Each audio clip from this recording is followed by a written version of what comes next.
Document AI allows NHS professionals to train a large language model to extract key data points for a variety of purposes. Here you'll see several old GP notes scanned in from the 1990s where the majority of information is handwritten. It is now a reality that you can gain value from this information as effortlessly as possible.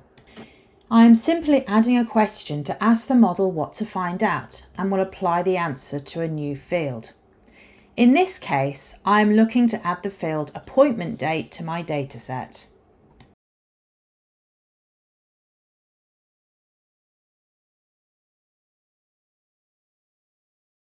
After a few seconds, Document AI suggests the answer with a probability score. Great, it got all the answers right to most of the questions I asked. I will mark these as correct to help the model learn.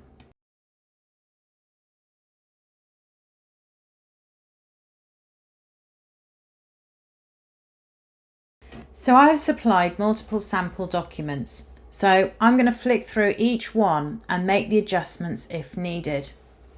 Document AI will learn from these mistakes. You will need around 20 documents of similar nature to get a really reliable accuracy score. So I've given all the feedback I need for the model, so let's start training it.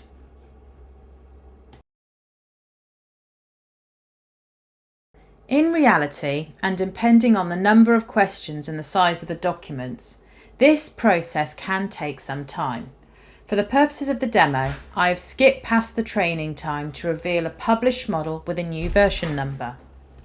This information can be given to a data engineer in order to process this new dataset, which may include thousands of documents of similar nature, all scanned in and saved in cloud storage. Okay, so here's the techie bit. The data engineer will have access to the saved model as a function, and they will apply this as they select the unstructured documents. In this example, I am creating a new data table based on the results in this query. So let's have a look at the table. This is now not just a series of URLs to the scanned in documents. It also includes metadata containing all of the data points which I asked the model to provide. I am now going back into the model to retrain the appointment data field as the answer has been given in several formats.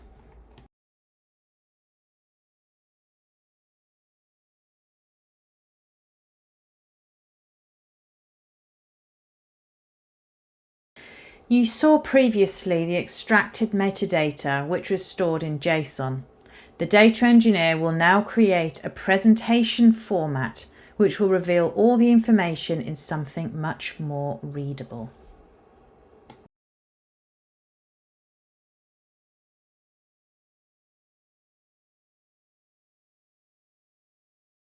As we are starting to create many views and tables of unstructured data, we may want to combine with our structured data. This data is stored somewhere in Snowflake. Let's use global search to find where these data sets are.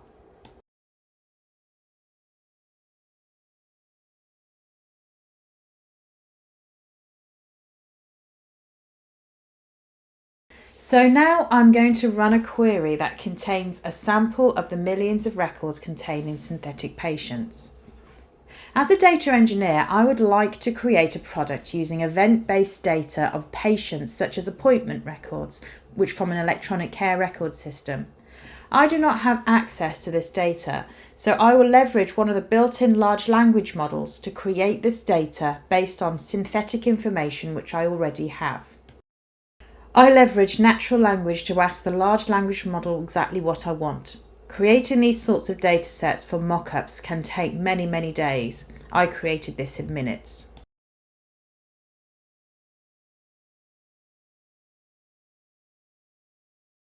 The output of the data simulates what the data might look like from an electronic record system. I asked the model what I wanted and it simply gave it to me. This, plus the native semi-structured support, allows me to design a data pipeline before I get the data. Let's now search for our patient called Keith. He was the patient which I used for the handwritten documents. It would be great to combine this with the electronic information which was captured in a more modern way. I'm now going to be creating the application which the data is consumed by end users, of course which have the right security privileges in place to view the information. I combine the information which is already held in my synthetic dataset with the new medical history information which was generated by the large language model. Wouldn't it be nice if we could automatically generate a clinical medical report which contains all information held about the patient? This again is where a large language model can be used.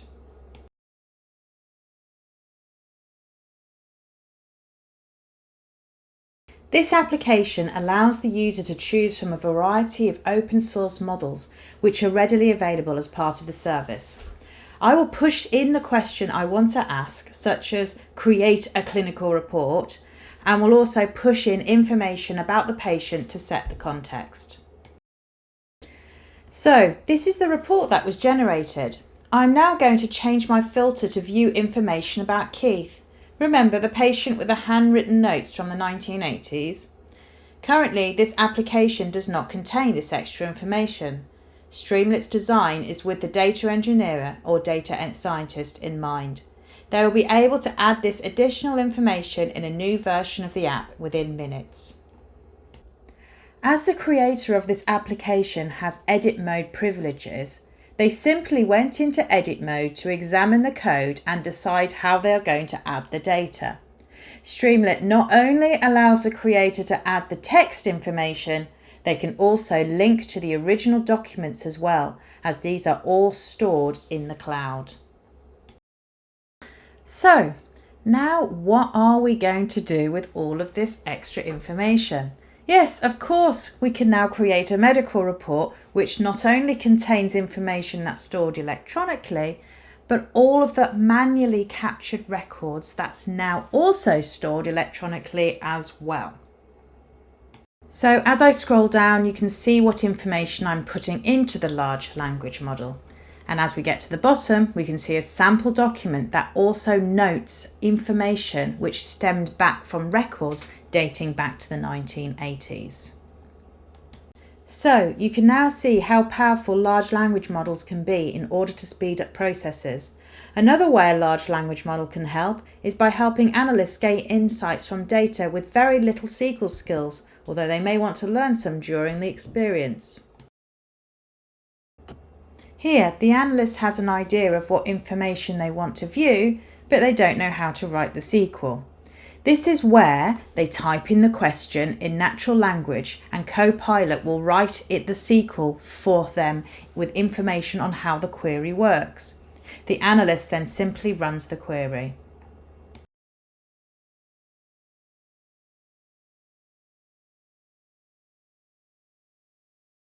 So, we now have some results. In this example, the analyst only wants to view emergency events.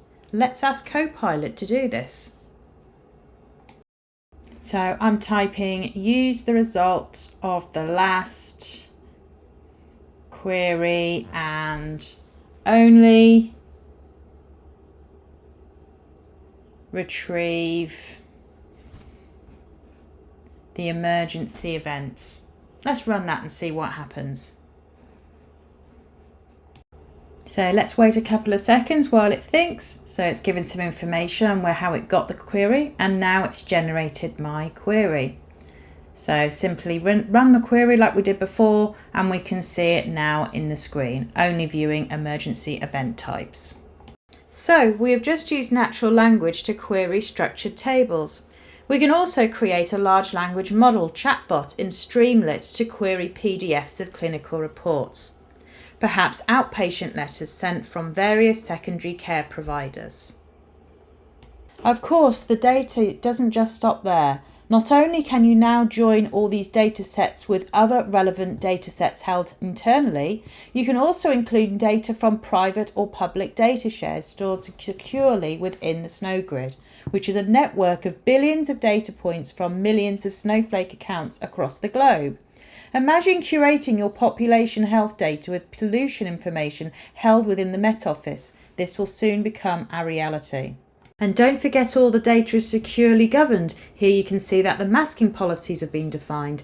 An analyst who needs to view the health of the population will still be able to make use of the data, but the data is masked within the sensitive areas. This information is now being analysed at a much higher level. We might want to group by PCN, for instance, or ICB level, or even just see other summary information across a multiple set of organisations or dimensions.